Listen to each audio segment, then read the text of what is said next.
జై శ్రీరామ్. శ్రీమాత్రే నమః. శ్రీ గురుభ్యో నమః. రవి సంచారం కుంభరాశిలోకి సూర్యనారాయణమూర్తి ప్రవేశించబోతున్నాడు. 2024 సంవత్సరం ఫిబ్రవరి నెల 14వ తారీఖు నుంచి అక్కడి నుంచి నెలనాళ్ళ పాటు కూడా సూర్యనారాయణమూర్తి కుంభరాశిలో సంచారం జరపనున్నారు. సూర్యనారాయణమూర్తి కుంభరాశిలో సంచారము ఈ సంవత్సరము చాలా విశేషమైన అంశాలతో కూడుకొని ఉంది. దానికి కారణము కర్మ ఫలప్రదాత అయిన శనీశ్వరుడు కుంభరాశిలోనే సంచారం చేస్తూ ఉండడం ఒక కారణము. రెండవ కారణము వీరిద్దరూ తండ్రి కొడుకులు, ఇదొక రెండవ కారణము. మూడవ కారణం, అతి ముఖ్యమైన కారణము, సింహరాశికి అధిపతి సూర్యనారాయణమూర్తి. 12 రాశుల్లో ఆయన రాశి సింహరాశి. ఆయన రాశి సింహరాశి. ఇప్పుడు కుంభరాశిలో ఉండి సప్తమ దృష్టితోటి సింహరాశిని సూర్యనారాయణమూర్తి వీక్షిస్తూ ఉన్నారు. ఎప్పటి నుంచో కుంభరాశిలో ఉన్న శనైశ్వరుడు కూడా సింహరాశి మీద ఆయన వీక్షణని పెట్టారు. వీళ్ళిద్దరూ కలిసి సింహరాశిని వీక్షిస్తూ ఉన్నారు. కాలపురుషుడు కుండలిలోంచి పంచమ స్థానమైన సింహరాశి మీద వీళ్ళిద్దరి దృష్టి ద్వాదశ రాశుల వాళ్ళకి ఎలాంటి ఫలితాన్ని ప్రసాదించబోతుంది. ప్రత్యేకించి కుంభరాశిలో శనీశ్వరుడు ఉన్నప్పుడు సూర్యనారాయణమూర్తి సంచారము ఎలాంటి ఫలితాలని ద్వాదశ రాశుల వాళ్ళకి తెచ్చిపెట్టబోతుంది. దీనికి పరిహారాలు, ఈ విషయాలన్నీ కూడా మనం తెలుసుకోవడానికి ప్రయత్నిద్దాం. సూర్యనారాయణమూర్తి కుంభరాశిలో ఆయన ప్రవేశం అనేది ఉత్తరాయణ పుణ్యకాలం వచ్చిన తర్వాత ఆయన మొట్టమొదటిగా మారింది. ఆ మకర రాశిలో ఆయన ప్రవేశించినప్పుడు మకర సంక్రాంతి నుంచి ఆయన మకర రాశిలో ప్రవేశించినప్పటి నుంచి ఉత్తరాయణ పుణ్యకాలం ప్రారంభమవుతూ ఉంది. ఇది మనందరికీ తెలిసిన విషయమే. ఇప్పుడు ఉత్తరాయణ పుణ్యకాలం ప్రవేశించిన తర్వాత ఆయన మొట్టమొదటిగా అడుగుపెట్టిన రాశి కుంభరాశి.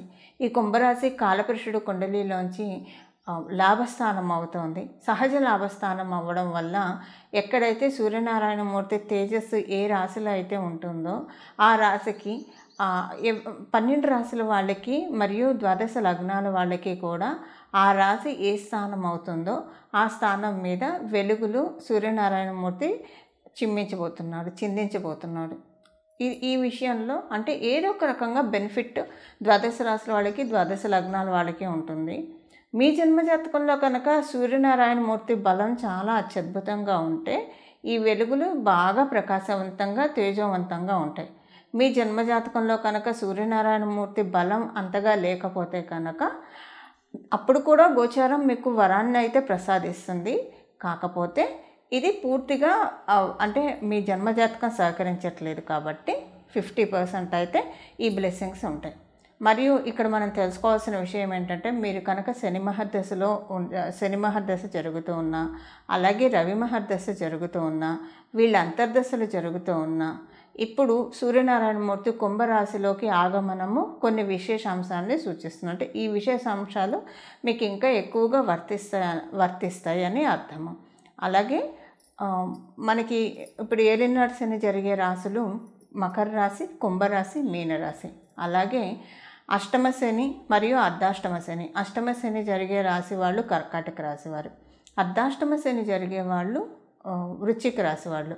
ఇప్పుడు ఇదంతా ఎందుకు చెప్తున్నానంటే, ఏలినాడు శని, శని మహాదశ, శని అంతర్దశ, అర్ధాష్టమ శని, నేను మాట్లాడేది సూర్యనారాయణమూర్తి గురించి అయినా వీటిల గురించి ప్రస్తావించడానికి కారణము, సూర్యనారాయణమూర్తి శనీశ్వరుడితోటి కూడి సంచారం ఒక నెలనాళ్ళ పాటు సాగిస్తాడు కాబట్టి శనీశ్వరుడికి సంబంధించిన విషయాల్లో కూడా కొన్ని మంచి ఎఫెక్ట్స్ సూచించబోతున్నాయి.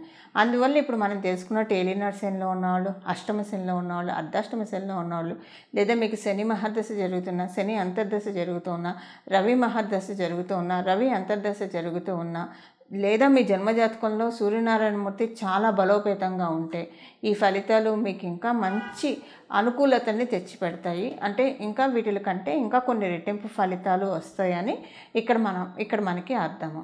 ఇక మనం ద్వాదశ రాశుల వాళ్ళకి సూర్యనారాయణమూర్తి కుంభరాశిలో సంచారం చేస్తూ ఎలాంటి ఫలితాన్ని ప్రసాదిస్తున్నాడు అన్న అంశాన్ని మనం తెలుసుకుందాం. వృషభ రాశిలో పుట్టిన వాళ్ళకి మీ రాశికి ఆయన చతుర్థాధిపతి అవుతూ మీకు దశమ స్థానంలో సంచారం చేస్తూ ఉన్నారు. దశమ స్థానంలో మీకు పరిపూర్తి రాజయోగాన్ని ఇచ్చే శనీశ్వరుడితోటి కూడి అంటే ఆయన కొడుకుతోటి కూడి సంచారం జరుపుతూ ఉన్నారు.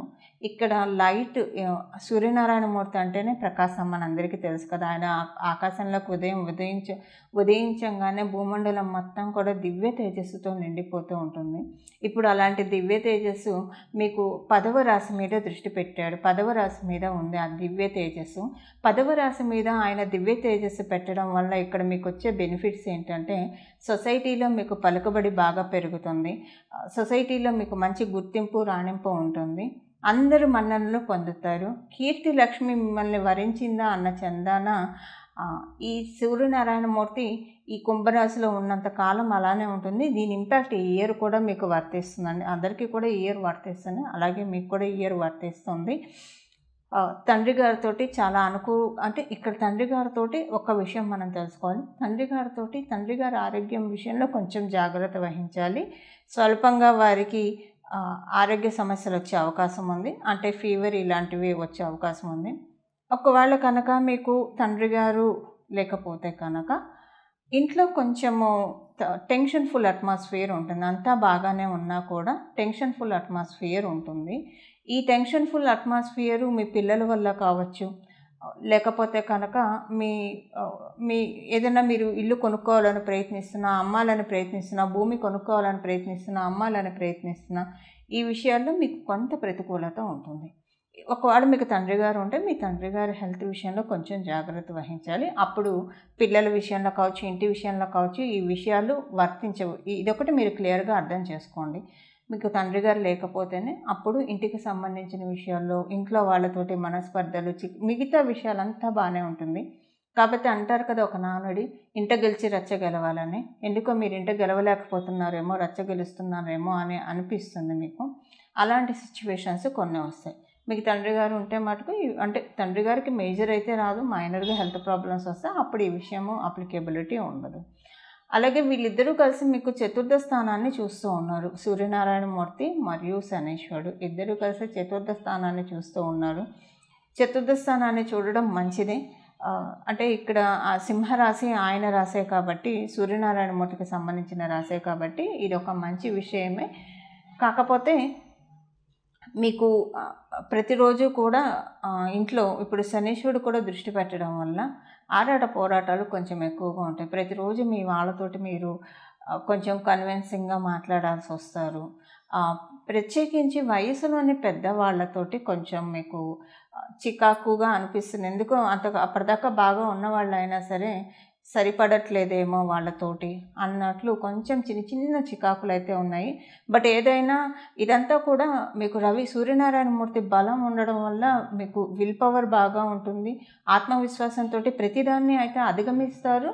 కాకపోతే కొంచెం లోపల ఇలాంటి చిన్న విషయాలు ఉంటాయి. బట్ ప్రొఫెషనల్గా చాలా బాగా ఉంటుంది. ఈ సంవత్సరం అంతా కూడా కీర్తిలక్ష్మి మిమ్మల్ని వరించిందా అన్నట్లయితే డెఫినెట్గా ఉంటుందండి. ఇంటికి సంబంధించిన విషయాల్లో ఇప్పుడు చెప్పిన ఈ పొరపచ్చాలు ఇవన్నీ కేవలంగా ఈ నెల వరకే వర్తిస్తుంది. ఇప్పుడు మనం తెలుసుకున్న డేట్స్ వరకే వర్తిస్తుంది. మీ సంవత్సరం మొత్తం వర్తించదు. కేవలంగా ఈ 1 మంత్ మీరు కనుక ఎలాగో గుండె నిబ్బరాన్ని సూర్యనారాయణమూర్తి ఇస్తాడు కాబట్టి అధిగమించడం మీకు పెద్ద టాస్క్గా కూడా అనిపించదు. అలాగే ఇక్కడ మీకు ఇంకొక విషయం ఏంటంటే, ఉద్యోగస్తులకి చాలా మంచి శుభ సమయము.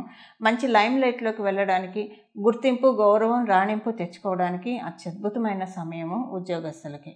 వ్యాపారస్తులకి కూడా చాలా శుభ సమయం. అంటే సొసైటీలో అంతా బాగా ఉంటుంది. మంచి ర్యాపో, కీర్తిలక్ష్మి ఇదంతా ఉందంటే అర్థం ఏంటి? అక్కడ వ్యాపారస్తులకి అంతా బాగుంటుంది అనే అర్థము. సో ఇలా ఎవరిని చూసుకున్నా కూడా బాగుంటుంది. బట్ ఇంటి పరిస్థితుల్లో కొంచెం అది మీకు తండ్రి గారు ఉంటే ఇవన్నీ క్యాన్సిల్ అయిపోతాయి. ఒకవేళ లేని వాళ్ళు అయితే కనుక కొంచెం ఈ విషయాల్లో ఇబ్బందులు ఉంటాయి. చూశారు కదండి, మీ రాశి వాళ్ళకి సూర్యనారాయణమూర్తి ఈ కుంభరాశిలో సంచారం చేస్తూ ఎలాంటి శుభ ఫలితాలను ఇవ్వబోతూ ఉన్నారు, మరియు ఏ విషయాల్లో జాగ్రత్తలు సూచిస్తున్నారు. అయితే ఈ శుభ ఫలితాలని మరింత ద్విగుణీకృతం చేసుకోవడానికి, అలాగే జాగ్రత్తలు సూచించిన చోట భగవంతుడు బలంతో ఆ ఇబ్బందుల్ని అధిగమించుకోవడానికి చేయాల్సిన పరిహారం ఒకసారి మనం దృష్టి పెడదాం. ఈ నెల ఎవరైతే శ్రీరామచంద్రమూర్తి ఆరాధన బాగా చేస్తారో మరియు ప్రతిరోజు సూర్య నమస్కారం చేసుకుంటారో వాళ్ళకి రవి యొక్క ఆశీస్సులు, సూర్యనారాయణమూర్తి యొక్క ఆశీస్సులు, సూర్యభగవాను యొక్క ఆశీస్సులు చాలా బాగా ఉంటాయి. ఈ నెల వచ్చే సప్తమి తిథి అంటే సూర్యనారాయణమూర్తి 14వ తారీఖు నుంచి మొదలు పెడితే ఫిబ్రవరి 14 నుంచి మొదలుపెట్టి మార్చి 14 వరకు కూడా ఆయన కుంభరాశిలోనే సంచారం చేస్తూ ఉన్నాడు. ఈ ఈ ఈ కాలంలో వచ్చిన సప్తమి తిథి మరియు ఆదివారాలు ప్రతిరోజు కూడా శ్రీరామచంద్రమూర్తి ఆరాధన, మీ ఇంటి దగ్గర కనుక శ్రీరామచంద్రమూర్తి ఆలయం ఉంటే, మీకు వీలు అవకాశం ఉంటే కనుక శ్రీరామచంద్రమూర్తి ఆలయ సందర్శనం ఇలాంటివన్నీ చేయడం వల్ల కీర్తి ప్రతిష్టలు పెరుగుతాయి. మీకేమన్నా కనుక కొన్ని గవర్నమెంట్కి సంబంధించిన విషయాల్లో వేటిలో అయినా సరే ప్రతికూలంగా ఉంటే అవన్నీ కూడా సక్సెస్ఫుల్గా లీడ్ అవుతాయి. దానికి కారణం ఏంటంటే శ్రీరామచంద్రమూర్తి ఆరాధన ప్రత్యేకించి చేయమని చెప్పడానికి గల కారణము, మనకి ఇక్ష్వాకుల వంశానికి శ్రీరామచంద్రమూర్తి ఇక్ష్వాకుల వంశానికి చెందినవాడు. ఈ ఇక్ష్వాకుల వంశానికి అధిదైవం సూర్యనారాయణమూర్తి. అందువల్ల రామచంద్రమూర్తిని ఆరాధించడం, అందులో కూడా ఆయన శనైశ్వరుడు కూడా రామచంద్రమూర్తిని ఆరాధిస్తే కనుక చాలా ప్రీతి పొందుతాడు. ఎందుకంటే ఎప్పుడైనా శని దోషాలు ఉన్నప్పుడు వెంకటేశ్వర స్వామిని ఆరాధిస్తాం, హనుమంతుడిని ఆరాధిస్తాం శని దోషాలు పోవడానికి. అయితే ఇక్కడ మనకి హనుమంతుడిని ఆరాధిస్తే రామచంద్రమూర్తి పలుకుతాడు, రామచంద్రమూర్తిని ఆరాధిస్తే హనుమంతుడు పలుకుతాడు. అందువల్ల శని దోషాలు ఉన్నవాళ్ళు హనుమంతుడిని ఆరాధించడంతో పాటు రామచంద్రమూర్తిని కూడా ఆరాధిస్తే, రామచంద్రమూర్తిని ఆరాధించడం వల్ల హనుమంతుడు తొందరగా పలుకుతాడు, మనకున్న ఈతి బాధల నుంచి సులభంగా బయటపడేస్తాడు. ఏదన్నా మనం దుష్టశక్తులు, దుష్ట పీడలు ఏమన్నా అంటే నవగ్రహ పీడలు ఇలాంటివి ఉన్నా కూడా ఆయన తోకతో జాడించి కొడతాడు. అందువల్ల ఎట్టి పరిస్థితుల్లోనూ మిస్ అవ్వకుండా ఈ నెలంతా కూడా శ్రీరామచంద్రమూర్తికి సంబంధించిన ప్రార్థనలు చేసి శ్రీరామచంద్రమూర్తికి పూజ చేయడము, శ్రీరామచంద్రమూర్తి వారి ఆలయాన్ని దర్శించడము. లేదు ఇది ఏది మాకు అవ్వదండి, శ్రీరామ శ్రీరామ శ్రీరామ శ్రీరామ అని మనసులో 24 గంటలు జపం చేసుకోవడానికి ఎలాంటి దోషమో లేదు. మీరు ఆడవాళ్ళైతే పీరియడ్స్లో ఉన్న మనసులో శ్రీరామ శ్రీరామ శ్రీరామ అనుకోవచ్చు. ఆడ మగ అని భేదం లేకుండా మీకు అశౌచం ఉంది అంటే, ఎవరైనా మీ ఇంట్లో వాళ్ళు స్వర్గస్థులు అయ్యారు, సో మేము చేయొచ్చా చేయకూడదు అన్న అనుమానం అక్కర్లేదండి. నామజపం ఎప్పుడైనా చేయొచ్చు. మనసులో శ్రీరామ శ్రీరామ శ్రీరామ అనుకుంటే కనుక చాలా చక్కటి ఫలితాలు వస్తాయి. మళ్ళీ మనకి ఇలాంటి ట్రాన్సిట్ ఇప్పుడు శనీశ్వరుడు కుంభరాశిలో ఉన్నాడు కాబట్టి మనకి ఇంకా సత్వరంగా అంటే ఈ కమింగ్ 1 ఇయర్లో మనం చేసిన ఈ 1 మంత్ చేసిన దాని ఫలితాలు కమింగ్ 1 ఇయర్లో ఎప్పుడైనా వస్తాయి. చాలా మంచి ఫలితాలు వస్తాయి. అది మీ జన్మజాతకం అనుకూలిస్తే కనుక ఇంకా మంచి ఉన్నత స్థితిలోకి స్టేటస్ మారే విధంగా ఫలితాలు ఉంటాయి. మళ్ళీ మనకి శనైశ్వరుడు కుంభరాశిలో అంటే సూర్యనారాయణమూర్తి ప్రతి సంవత్సరం కుంభరాశిలో వస్తాడు, కానీ శనైశ్వరుడు కనుక కుంభరాశిలోంచి మీనరాశిలోకి జరిగిపోయాడా మళ్ళీ 30 సంవత్సరాల వరకు మనం ఇలాంటి కాంబినేషన్ అస్సలు చూడలేము. అందువల్ల చాలా జాగ్రత్తగా శ్రీరామచంద్రమూర్తి ఆరాధన ఈ నెలనాళ్ళు చేయండి. భగవంతుడు ఇచ్చే సన్మంగళాన్ని అందుకోండి. మీరు అలా సన్మంగళాన్ని మీ జీవితంలో అందుకోవాలని చెప్పి రామచంద్రమూర్తిని మనస్ఫూర్తిగా నేను కూడా ప్రార్థిస్తూ మంగళం. నమో భగవతే వాసుదేవాయ.